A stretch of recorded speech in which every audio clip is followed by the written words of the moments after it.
Okay, today we're going to talk a little bit about cult cinema appropriate to the season. I think that's something that most people who are in this thing have at least a passing interest in.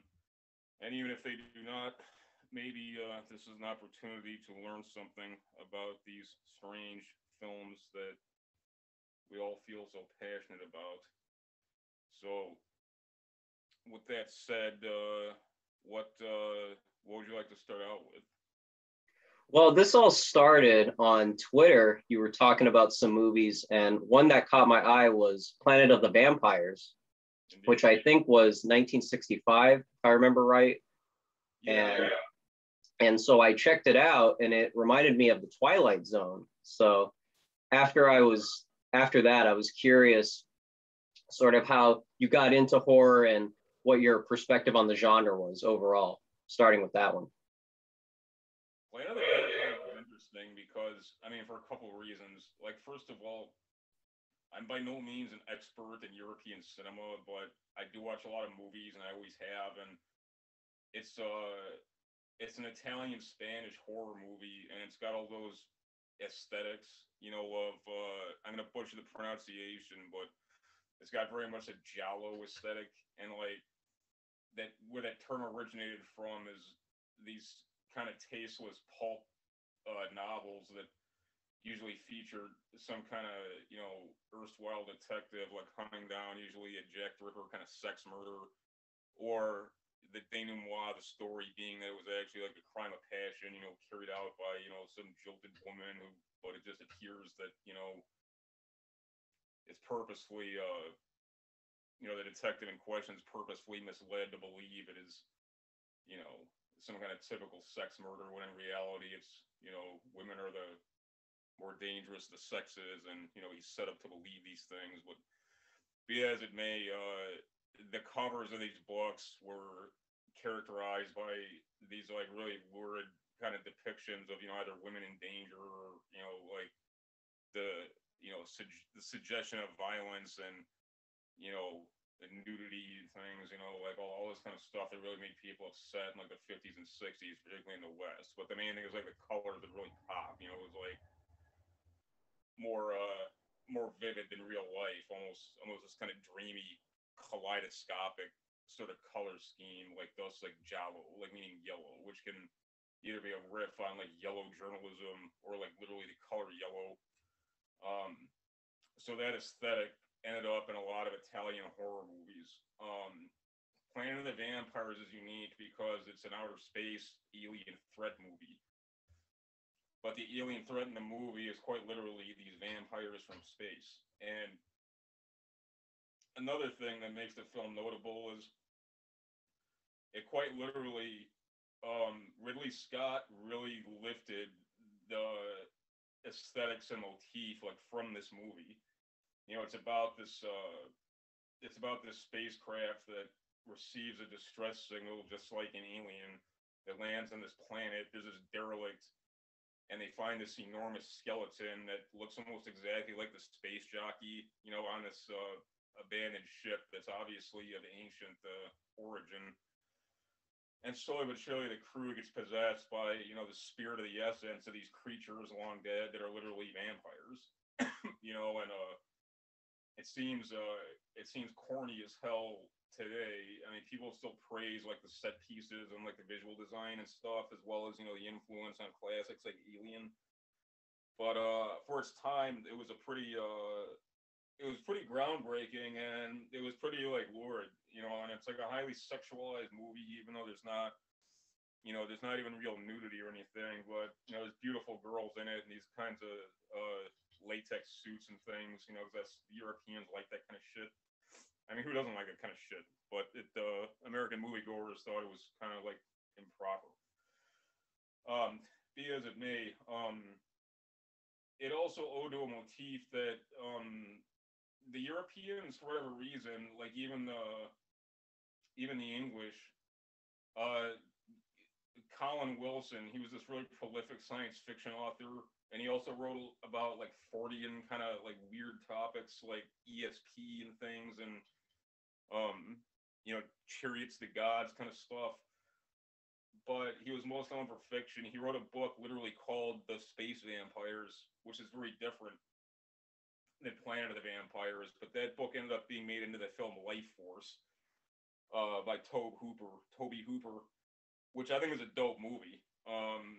And that was one of the only truly big budget canon films pictures.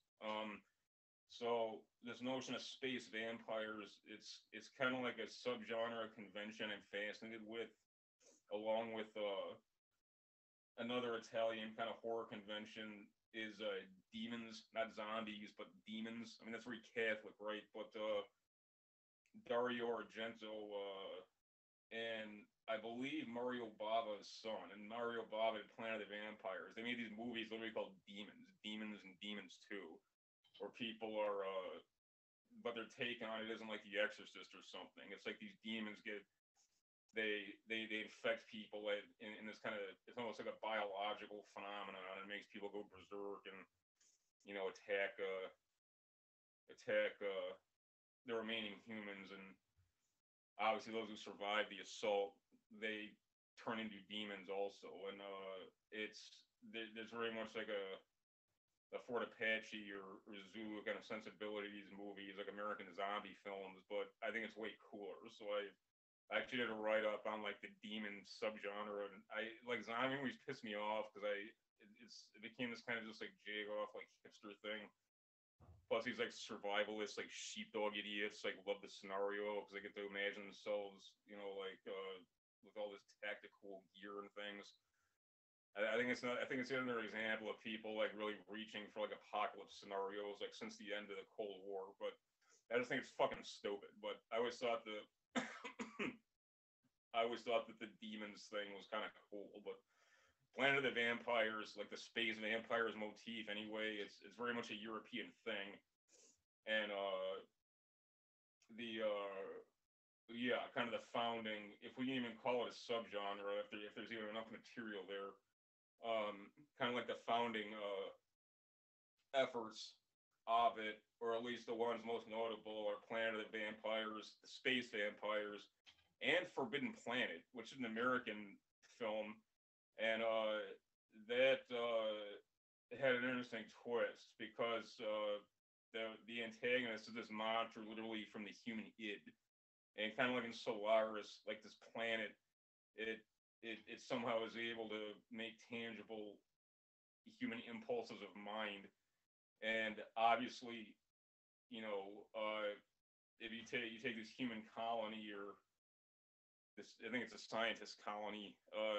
Obviously collectively, whether or not you accept like that theory of mind, that kind of Freudian structure of mind, or more properly, probably the Platonist kind of structure of mind, like whether you accept that or not, the prospect of an alien intellect being able to corral like the id of people into some kind of tangible creature with consciousness. I mean, that would probably be pretty malevolent, but that sort of collision of horror and sci-fi, particularly with kind of conventional horror motifs, but extrapolated to a setting of space, particularly during like the space age. I think that's very cool. Not just thematically, but kind of as a period piece. Excuse me, when it's done correctly. So yeah, I try and turn people onto Planet of the Vampires for that reason. And plus, I just think the original Alien, I mean, everybody likes that movie. I mean, as they should. Like, it's a dope movie. And even if you don't like horror, and even if you don't like monster movies, and at base, I mean, Alien's a monster movie. It literally is like this really tall black dude, like in a monster suit. And that could have been horrible. I mean, like, just think about it. Like, if you think about the Concrete particular, it's like that could have been like a notoriously horrible movie, but owing to brilliant direction, and guys like Dan O'Bannon, and as well as great camera work and the kind of claustrophobia of it, it just really works somehow. So people all love Alien, and I point out to them, because people who aren't as turned on to kind of weird film as I am, they don't realize that it's not a particularly original idea. I mean, it doesn't detract from it at all. It's like a lot of everybody borrows from other influences. I mean, I'm the first to admit, even in my own fiction, you know, I borrow a lot from stuff like Dune, from stuff like Dead City, from Heinlein and stuff like that. You know, there's like nothing wrong with that. But in Alien, it's like very much, it's almost like a homage piece because it's like that much like the source material. So that's why, particularly around Halloween, I kind of try and introduce people to some of these things. That was um, that was kind of my motivation for tweeting out about it when I did. Gotcha, gotcha. Well, I also think the reason a lot of some of those movies you listed are so obscure is because people my age don't see the age gap that there is between a lot of the classic horrors and the stuff that we grew up on. Like most of the Universal Studios era classics, I mean, they might as well be Buster Keaton period pieces for people like me because it was so long ago. And if you don't know anybody who recommends that stuff, then a lot of it can go over your head. And I think most people my age kind of latch on to some of the Universal Studio stuff because of the aesthetic. But I think I think we can bridge that gap between the generations. If it all it takes is, like you said, to recommend something like Planet of the Vampires. But ironically, like the original Nosferatu was recommended to me by somebody like my age, and I probably never would have saw it because it was. I think by now that's like almost 100 years ago that came out, which is surreal. But stuff like that is so just emblematic of the time period. There's definitely a lot of content to get into with it. Oh, definitely. It's not not to go on too much of a tangent either, but the Werner Herzog's remake of Nosferatu from 1979 is an outstanding film. That's actually one of my favorite movies. Which I'm the last person to really drop high praise in a remake generally, but it's outstanding. I mean, very very different. But in the '70s, there was a resurgence of interest in vampire flicks for whatever reason. I mean, I got my own kind of theory on that sociologically, but yeah, the to your point about the generation gap too, something that's unfortunate. I mean, on the one hand, I'm always saying that it's misguided. People who criticize the internet kind of doing violence to the iconic nature of old media because it can't be a bad thing for people to literally have at their fingertips access to any genre, any era that they might take an interest in and be able to deep dive into that and binge in a way that just was not possible unless you had access to a massive film archives, even like 20, 30 years ago. So it can't be a bad thing. On the other hand, though, people do kind of miss out. Like one of the reasons I got into like classic film, whether it was like the horror genre, I mean, whether it was like Hammer horror stuff, put out by the UK, stuff like Captain Chronos Vampire Hunter and some of that corny gothic stuff, or the classic Phantom of the Opera with Lon Chaney. Like on weekends, not just even around Halloween season, but on Saturday night there'd always be monster movies. Like here in Chicago, it was Channel 32, which got rebranded as Fox around 87, 88. But every not just big cities and suburbs, like every town had some channel, usually a UHF channel that would show like monster movies, like weekly or at least like monthly. Usually some corny horror host. And that's where Elvira, like the big-breasted vampire lady like came from. And there's always some fucking weirdo like doing a kind of half-assed like comedic like riff on Dracula or something hosted Like Svengoolie. Yeah, the reason why like that became like a iconic Americana is because again, like literally every like market, like every TV market like had something like that. So if you were a kid, like before you were old enough to like go out and raise hell and stuff, like it's basically what you did like on Saturday night. Like it's you'd tune into stuff like that. So that really kind of gave you, if you were born like in the 60s or 70s, especially, or the early 80s, even like that, that gave you you kind of by accident develop a pretty concrete understanding of film history, particularly like really horror film history, because it's like, oh, like Godzilla versus King Kong, or Phantom of the Opera, or Son of Frankenstein is on, like shit, watch that and chug a bunch of Jolt Cola and be up half the night. That's what kids did before like they discovered pot and stuff, like. But yeah, so it's I'm always stoked when I run into younger people who actually take an interest in cinema. Not just the cult cinema that's not even really cult anymore, because like it's what everybody watches, but people actually deep dive into stuff like Universal monster movies and um stuff like Planet of the Vampires. That was being put out across the pond. When American horror was kind of slipping by that point. But yeah, I take your point. Yeah, and it's also easy to make fun of. Like the original King Kong is a good example of somebody can easily stick their nose up at it, but like I said earlier, with so many eras throughout the genre, there's a lot of content from Universal to the other decades. I mean, there's all kinds of metaphysical stuff and just some good entertainment for anybody who's looking for it. Oh yeah, definitely. Plus, too, it gives you, even like your example like King Kong. You just get a sense of you get all these shots of you get all these like wide shots of, like the New York street in like the 1920s. Like that's incredible. Right. Just like you mentioned Nosferatu. And I mean, if you like German expressionism, Fritz Lang's M. Fritz Lang's known mostly for Metropolis, which is an incredible movie. And speaking of homages, like Blade Runner is really a homage to Metropolis. But Fritz Lang's other movie that's kind of it's kind of second most well-known movie is M. It's just literally called M, and it takes place in Weimar, and it's about this child murderer who's stalking the streets. Um, and it's not known who he is, obviously, and everybody's got their pet suspect. So it creates this, real climate of paranoia, not just among the police, but among the, dispossessed factory workers. And um, this is the height of political unrest in Weimar.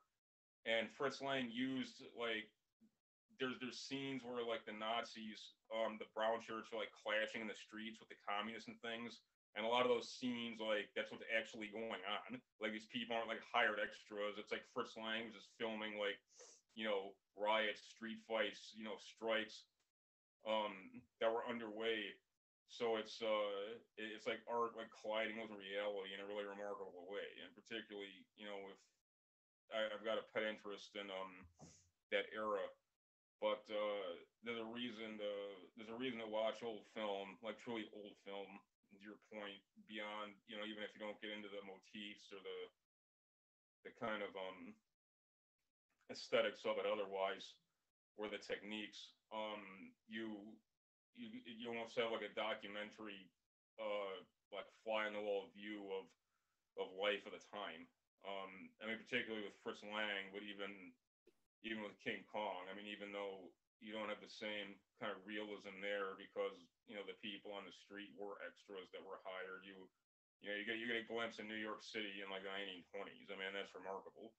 I mean, yeah, you can find like candid photographs and stuff like that, but it's rare to find footage, with the top equipment of the day and everything, like deliberately, taking establishing shots tailored to be, kind of like the best presentation of the city as it stood in 1920 whatever. So any student of history should watch that kind of stuff, even if he's not really a film guy.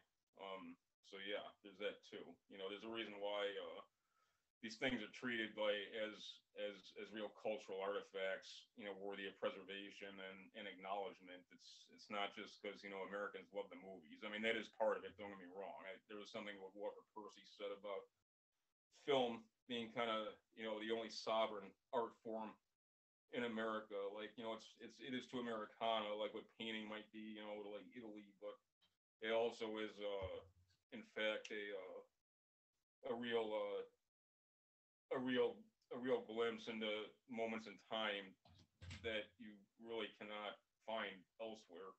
At least not so deliberately produced, if that makes any sense. So yeah, I agree very much. Right, right. And it's also interesting to see, like, in the US, you had the you had the Haze Code, which I don't think applied to Europe. I don't believe. So I wonder, like, how the film industry, the nuances of it between the US and European audiences, how that affected. Because I know, like, by the 80s, with like the PMRC, Tipper Gore, and the 80s had their own version of it because they didn't have a First Amendment. So I forget what exactly that was called, but there was some board that looked at, they would watch like obscure movies to see if it would pass the censors. And so that kind of dynamic between the two nations at the same time, I wonder kind of how that influenced some of the filmmaking at the time.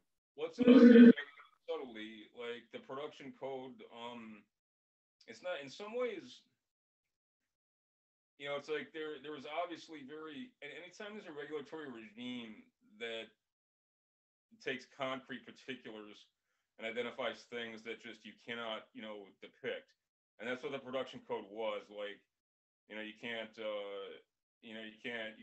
show full frontal nudity, like you can't depict actual narcotics use. You can't, obviously there was a lot of things suggestive of sex that just couldn't be shown, and it was very specific, like what those things were. There was stuff of a political nature that couldn't be glorified. But however, there was actually a lot of really poignant stuff that came out of that era. Like, I really like the movie The Man with the Golden Arm with Frank. It's a Frank Sinatra movie. It's about this guy who's struggling with like a heroin addiction. He just like cannot get a handle on, and he's he's a great jazz musician and he's a drummer. I mean, that's the title. But it's also like, it's also a riff on the fact that you shoot heroin into your arm, and they never mention a heroin and they never show him shooting up, but it's obvious like that's what the movie's about, and in some ways it makes it like more poignant. And the movie The Hustler with Paul Newman, when it's about I mean, I'm a big pool player, so I've always liked that movie a lot. But in the sequel, obviously, is The Color of Money. But in the original, Fast Eddie Felton, played by Paul Newman, he's basically at the end of his rope, kind of in life, and he, his last big score potentially is to take on Minnesota Fats, who's this legendary pool player. I mean, as it ends up, like the local mob guys kind of screw him over and force him into a billiards match, and billiards is totally other than pool. I mean, conceptually, but the point is, like, he gets screwed over by these underworld types. But this lady who becomes kind of like his quasi love interest, it's like obvious that she's like an alcoholic prostitute, even though like never depict that. I mean, it's so this idea that the production code meant that everything was sort of like white bread and squeaky clean. Like, that's really not true at all. I mean, don't get me wrong. I don't think the production code was a good thing because, even though it was well intentioned, and I certainly prefer the sensibilities of Hollywood then to now. I mean, that should go without saying. But I guess my point is that you had a lot of really, really emotionally poignant filmmaking that dealt with some very real human topics and some motifs that really dealt with human failings and sin. It's not like these things were avoided. It's just that they were presented, not even so much by omission, but in a way that the subtlety kind of actually made it more poignant. But yeah, it's that's a good question too about how Europeans how they dealt with censorship. I mean, Europeans were always kind of fast and loose with nudity, at least in the continent. But going way back, but it's strange, like the kinds of things that triggered their censors. And obviously too, when things went to hell and the inner warriors, one of the subversion of the various cultures by communism and things like it. I mean, that complicated the issue, but that's honestly something I don't know a lot about. That's something worth looking into. But yeah, and then of course when the Haze Code was repealed, that's one of the reasons why that's one of the reasons the '70s that's just dope cinema, because it was the era after the Haze Code was gone, so filmmakers had a lot more freedom to kind of explore motifs more kind of directly than before. But you didn't, like, the big budget blockbuster didn't exist yet, so you had some real auteur types who could get direct investment in their projects, and then of course kind of like Jaws and Star Wars like ruined that, because then that became that became like literally the profit formula for investing in films. And the reason why the term Hollywood accounting has become kind of like a byword or a by term for sort of like legerdemain that or a synonym for business models that don't really make any sense, is because it's really really hard to profit off of film. I mean, so it's once it became clear, and we take for granted, the summer blockbuster, because it's just always been, kind of the business model. But that was not the case before, stuff like Jaws and Star Wars. Movies were, it was basically, it was like stepping up to the roulette table. I mean, yeah, there are movies that were critically acclaimed, kind of across the board, but, it was really, really hard to just, turn like a guaranteed profit from a film. And after the kind of Spielberg, George Lucas model like established, like, well, this is just kind of like what consumers across the board will pay to see. It's like, this is just what movies became, and any movie that couldn't really guarantee those kinds of returns just was not, going to get the funding that it needed in order to come to fruition. So yeah, it's interesting and somewhat tragic. But however, and I realize I'm on a monologue. I'll wrap it up in a second. But I do maintain there are, because we have kind of returned to basics now. Because I mean, Hollywood is putting out this kind of like, they're putting out like kiddie movies. They're putting out comic book stuff that's acceptable to the global market, particularly China. Which, speaking of censorship, I mean, they've got an extraordinarily heavy censorship regime. And just the fact that there's a dearth of funding for unconventional film projects. You do have some really talented directors. Like, I'm a huge Nicholas Refn fan, and there has been something of a revolt against this tendency, this kind of institutionalization of the blockbuster model, over like the last 50 years or whatever. So you're actually seeing like real films being made again that are kind of stripped down, and they don't have the budget for elaborate set pieces and stuff, and they can't afford to pay big name actors. So you get these hungry actors and actresses starring in these films, that are really like human stories. And even if they're historical period pieces, like, really what draws people to them and what motivates people to pay to see them is like the strength of performances and dialogue, and kind of like the poignancy of them, and the emotional content. And I mean, that's dope. I mean, that's real filmmaking.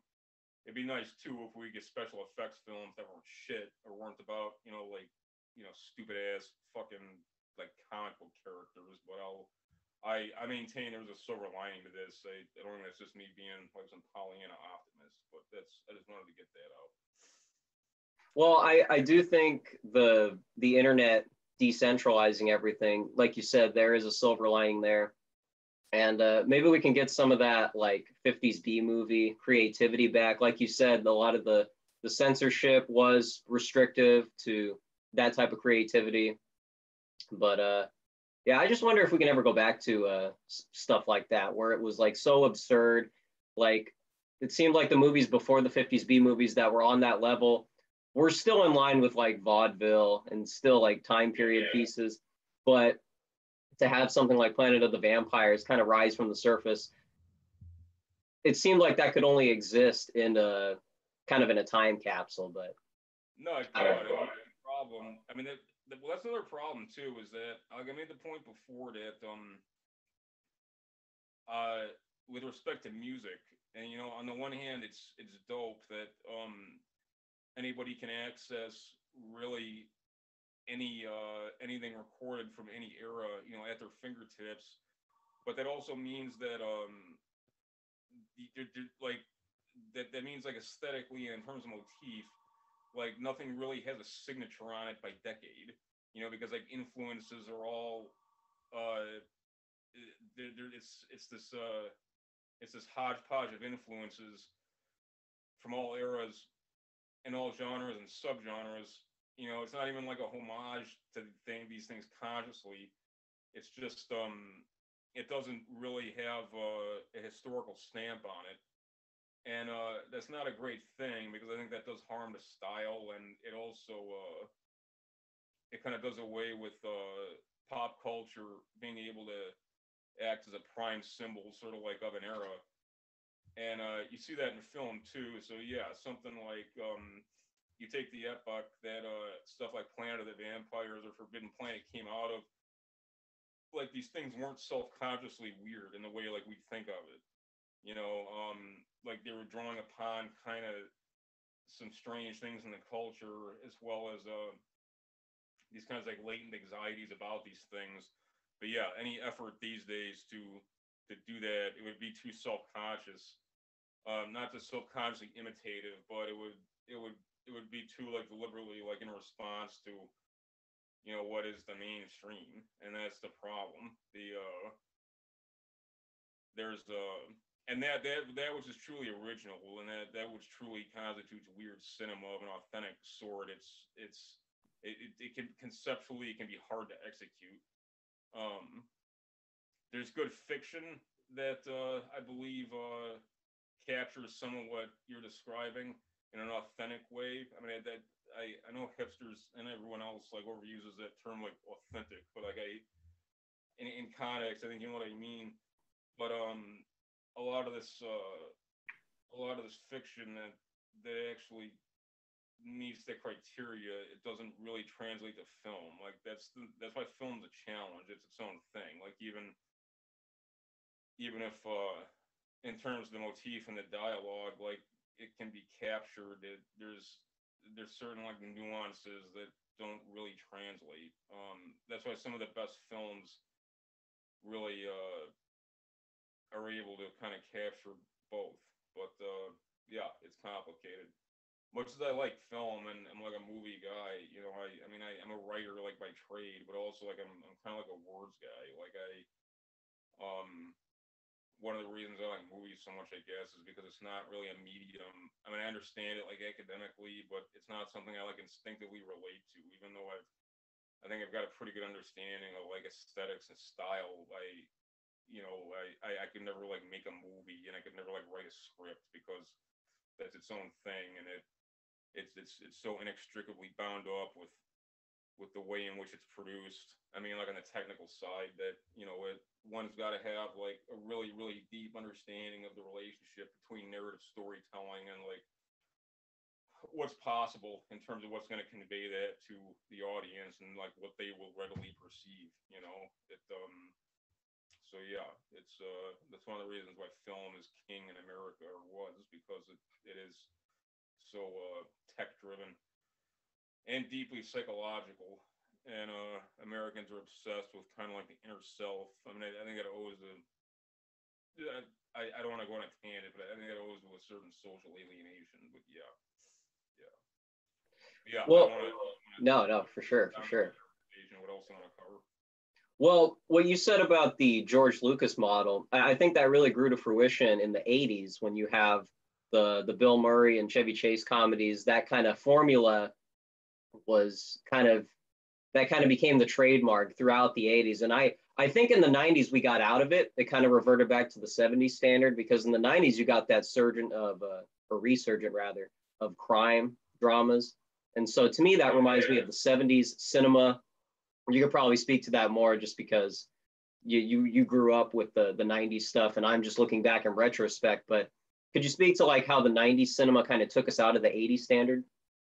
Yeah, it's interesting, particularly in horror.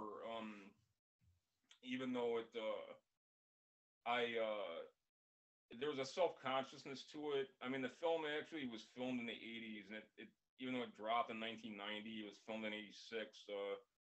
The movie Henry, Portrait of a Serial Killer. That's a really great horror film, and it it's somewhat unsung, and it's influential in a way that I think people are not entirely aware of. Like Michael Rooker, he went on to star in The Walking Dead and a bunch of other kind of corny stuff that he became most known for. But that was his first film, and Tom Towles played opposite him as this kind of no account pervert convict, and they end up. I mean, the film is just what it sounds like. I mean, it's based loosely on the life of Henry Lee Lucas. Like these two like loser drifter ex-cons, they just kind of go on this like murder spree for no particular reason. I mean, and that was obviously very much on people's minds in the '80s because that was something that was actually happening. It wasn't just some grotesque fantasy from the nightmares of suburban Karens or something. But be as it may, like that kind of hyper realism and that kind of like self awareness of the subject matter, that was really kind of groundbreaking. And even though it's a very different kind of film, like Wes Craven obviously was like riffing on that in Scream, and the original Scream is actually a pretty good film. At least I think so, and it's really kind of a dark movie too. Like from what I've seen of the sequels, they're kind of dumb and tongue in cheek, but I remember seeing Scream in '96, '97. I didn't see it in the theater. I remember like I rented it back in those ancient days when we rent videotapes and DVDs. But it was that and again, Wes Craven with New Nightmare. Like I don't think that's a great movie, but that kind of self-conscious horror, um, and that reflects on itself as a genre. Yeah, that was very much 1990s, and yeah, there are some real gems from that era, and there's also some films that paid homage too, without just being cheap kind of retreads.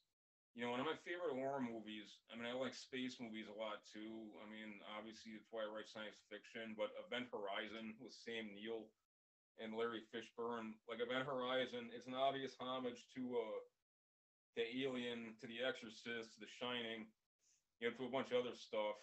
I mean, the main thing people remember about it is that kind of like shockingly gross scene where there's like a murder orgy that gets decoded like in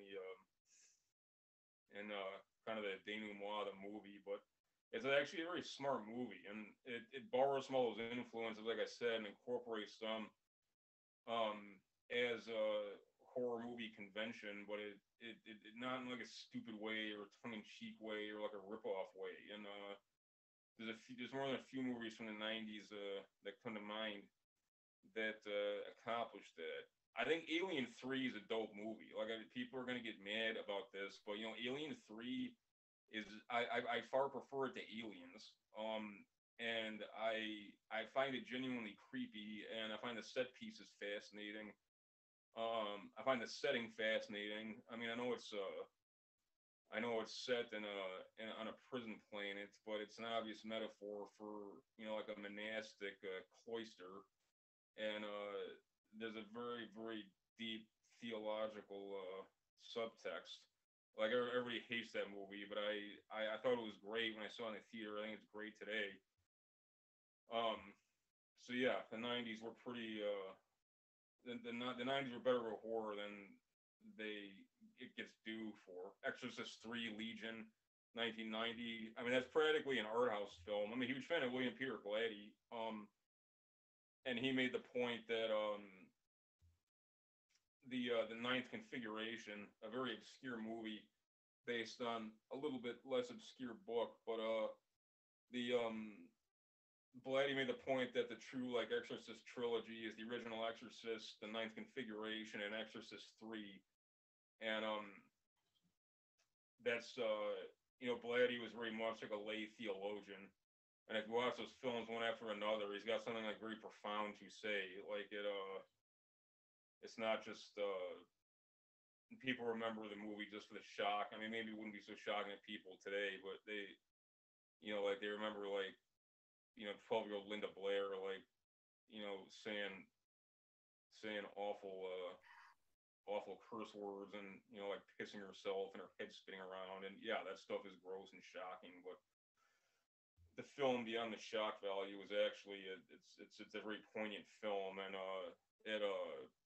it's got a lot to say about faith and reason, but not in a stupid way and not in a cliched way. So I'd Exorcist 3 is a brilliant movie, and it kind of embodies like that, and that's very much 90s horror. Like you would not have seen that film in the 80s, nor would you see it today, nor did it come out of the 70s, even during kind of the heyday of people, the kind of popular fixation on Catholicism in horror movies, and this whole idea of possession, which when done right is fascinating, when done bad, and it's usually done bad, is like just fucking horrible.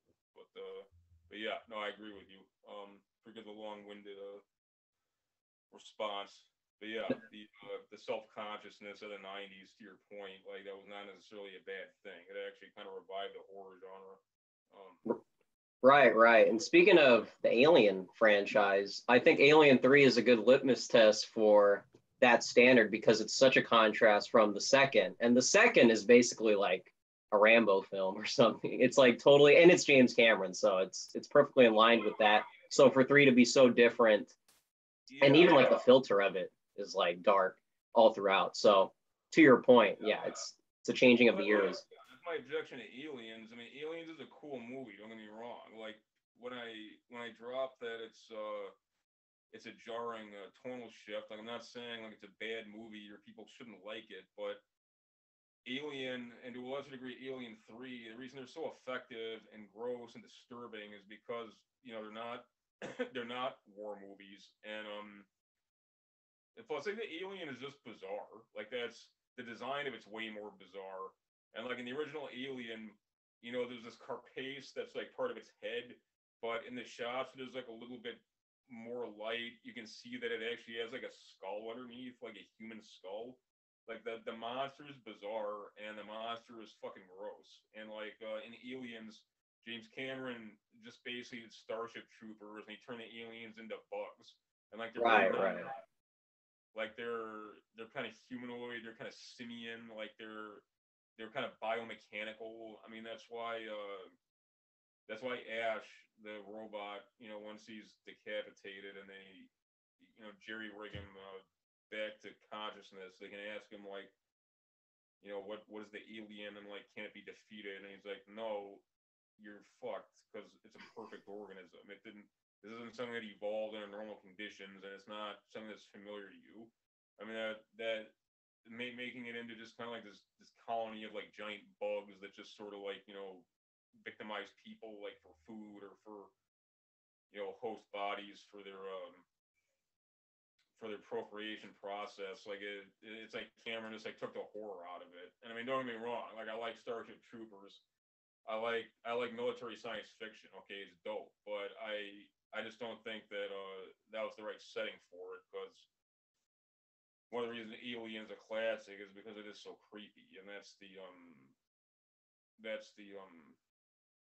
kind of the whole point of it. But I mean, I realize it's a controversial take, but I'm not a huge fan of James Cameron. I tend to, even though Harlan Ellison was genuinely an asshole, and he was he kind of pursued litigation almost as like a fucking pet hobby. I do agree basically, like the good ideas that Cameron had, he basically lifted from Harlan Ellison. I just do not think. I mean, Cameron's a great filmmaker in terms of in technical terms. I mean, just kind of like Spielberg is, but like neither man like is really at all creative in terms of his narrative storytelling and his ability to put together a script. Like basically, any really compelling ideas he had were, filched from more talented writers, particularly screenwriters, but also just science fiction scribes. And like I've said, I mean, I qualify that like I did a minute ago. I'm not saying everything needs to be totally original or not partake of any kind of influences. I mean, that's unrealistic. But in the case of somebody like Cameron, like it goes beyond just paying homage or being strongly influenced. I think he quite literally lifted his his primary narrative ideas from better men. I guess that was my point. Yeah, and yeah. I'll just say lastly, it's worth mentioning that the more mainstream directors did cut their teeth with the B movies that people stick their nose up at, and a lot of it is derivative from the obscure, films that don't get their credit. So, it's not all just things existing in a vacuum. It does go back to some of those movies, even if people don't know what they are. Yeah, no, very much so, and that's an important point, and that's why you get some of these that's why you get some of these guys like Ellison. I mean, I don't think anybody should have felt badly for Ellison. The guy made a good living, just cranking out science fiction stories. And I mean, if you can pull that off, I mean, you're ahead of the game in life, okay? But at the same time, the dude didn't become some Hollywood millionaire 100 times over, and that's the lament of guys like him, is that they go to the movies and they see like their ideas on the big screen and they're like, what the fuck?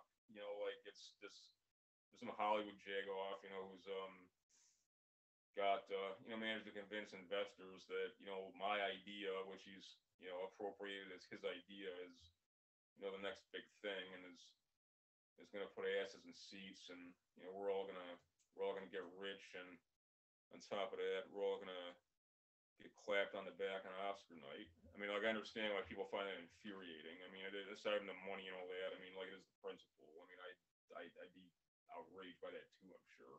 But yeah, you're absolutely right. The seeds of what we look at as, if not highbrow science fiction, the quality product of the things so branded. It does have its roots in midnight movies, not in it does not emerge from the minds of upper middle class film school students like Jimmy Cameron. You're absolutely right. Well, that's a perfect note to end on. So thank you again, Thomas. I appreciate the discussion. Yeah, likewise. And we'll drop some more stuff in a week or two. Think